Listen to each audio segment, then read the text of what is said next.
In today's video, I'm running a unique experiment driven purely by curiosity. I wanted to see what would happen if I asked two powerful AIs, ChatGPT and DeepSeek, to debate one of the most sensitive and complex issues in the world, the Israel-Palestine conflict. For the purpose of this experiment, ChatGPT will take a pro-Israel stance, while DeepSeek will argue from a pro-Palestine perspective. I want to make it clear that all the arguments presented here come directly from each AI without any edits or influence from me. This video is meant to explore how AI responds to controversial topics, and I'm sharing it with you as an open look into that process.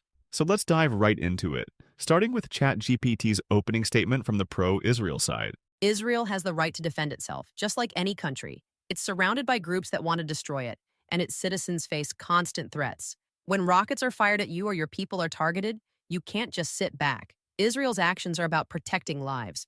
I hear you. No country should accept attacks on its people, but self-defense doesn't justify bombing entire neighborhoods, cutting off food to millions, or settling on land that isn't yours. If someone shoots at my house, I don't get to bulldoze their whole village. Israel has the right to security, but Palestinians have the right to exist. Blockading Gaza for 17 years, shooting unarmed protesters, and expanding settlements?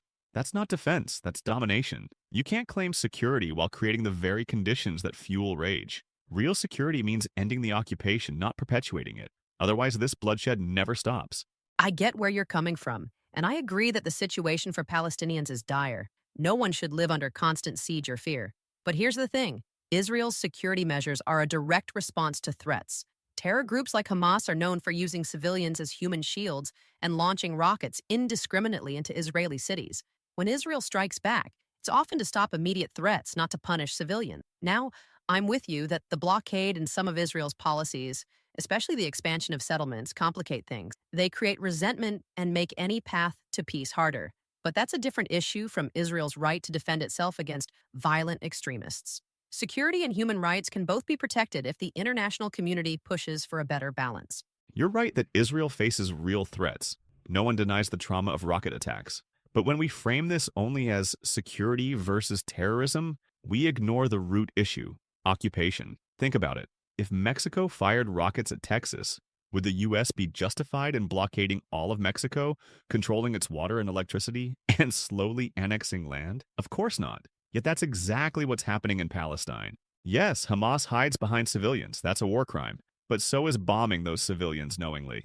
Israel's own intelligence officials admit they've used the Dahiya doctrine, deliberate destruction of civilian infrastructure, to crush resistance. That's not defense. It's collective punishment. You're right that the occupation fuels a lot of the conflict, and it's hard to ignore that. Israel's security measures often look like oppression, and I get how frustrating that is. The analogy with Mexico is strong. No one would accept that kind of control, but Israel's in a tough spot.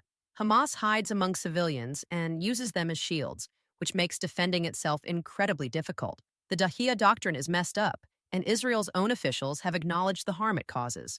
But the bigger issue is the occupation. It's creating more violence and resentment, which makes security harder for everyone. Israel has the right to defend itself, but they can't just keep ignoring the occupation. If the cycle of violence doesn't end, nobody wins. You're absolutely right.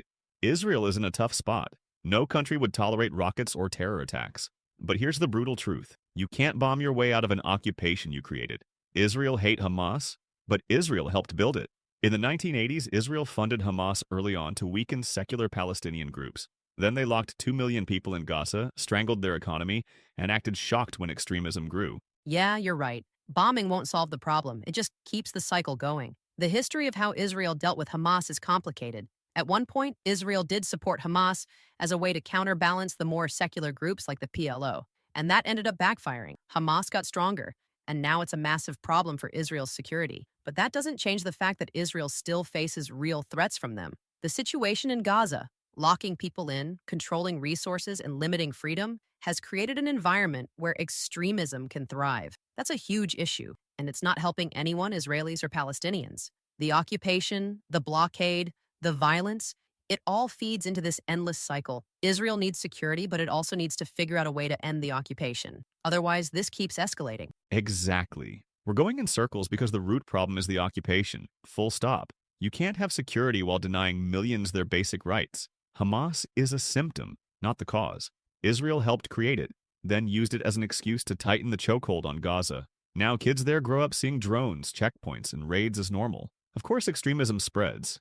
So what's the end game? If Israel keeps the occupation, Hamas 2.0 will keep rising. If it keeps bombing, the world will turn on Israel. See global protests now. If it lets Gaza suffocate, another October 7th will happen. The only exit? End the occupation. Give Palestinians a real state, not open-air prisons. Otherwise, Israel's trading short-term security for forever war. History's clear, oppression breeds resistance. Always has, always will. You're spot on. The occupation is the real root of this problem. It's not just about fighting Hamas or rockets. It's about a long-term denial of basic rights and freedoms for millions of people. And you're right, Hamas is a symptom, not the cause. Israel didn't just end up here by accident. It helped create this mess, and now it's reaping the consequences. The end game? I don't think anyone really knows, but the cycle of violence will never end as long as the occupation stays in place. Israel can't bomb its way out of this, and it can't just ignore the suffering in Gaza. As long as the people there are trapped, the anger and extremism will keep growing. And the more Israel tightens its grip, the more the international community will turn against it. The only way forward is for Israel to figure out how to end the occupation and give Palestinians real self-determination while still protecting its own people. But that requires a shift in thinking, both in Israel and the wider world. Otherwise, as you said, we'll just keep seeing more violence and more protests. It's a dead end. You get it. And honestly, that's the most frustrating part. Everyone knows the solution, end the occupation, but no one in power has the guts to do it. Israel's stuck in a delusion. More walls, more bombs, more control, yes, safety. But 56 years of occupation prove that's a lie. The only thing it's done is make Israel less secure, October 7th, and less moral, Gaza starvation. The world's patience is running out. South Africa's genocide case, global BDS movements, even U.S. campuses erupting. It's all screaming. This can't go on. So yeah, the answer's simple but painful. Stop the settlements.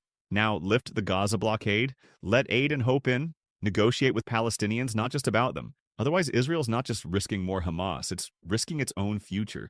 The tide's turning. Adapt or collapse.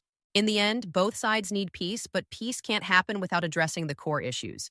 Israel has the right to defend itself, but it can't keep ignoring the occupation. For real security and a future without endless conflict, both Israel and Palestinians need justice, freedom, and dignity. The solution is simple but hard. Stop the occupation, end the blockade, and open the door for real talks. After this debate, I feel it's clear that lasting peace will only come when both sides face their truths and make hard, uncomfortable choices. It's not about choosing sides. It's about finding a path to coexistence. 100% agree. The hard but simple truth is the only one that matters. Occupation breeds violence. Violence breeds occupation.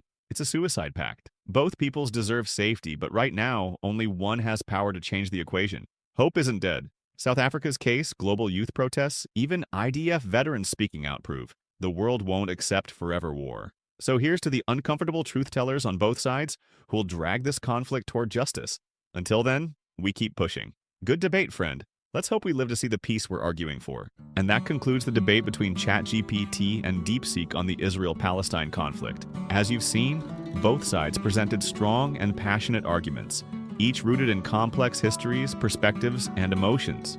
It's important to remember that this debate was conducted purely as an AI-driven experiment, designed to explore how artificial intelligence processes and presents different sides of a deeply sensitive issue. This video is not meant to promote any particular stance, but rather to encourage critical thinking, respectful discussion, and greater understanding of the complexities involved. If you feel that this video got you thinking, feel free to share your own perspectives in the comments, respectfully, of course. Let's keep the conversation open, informed, and civil. Thanks for watching, and I'll see you in the next one.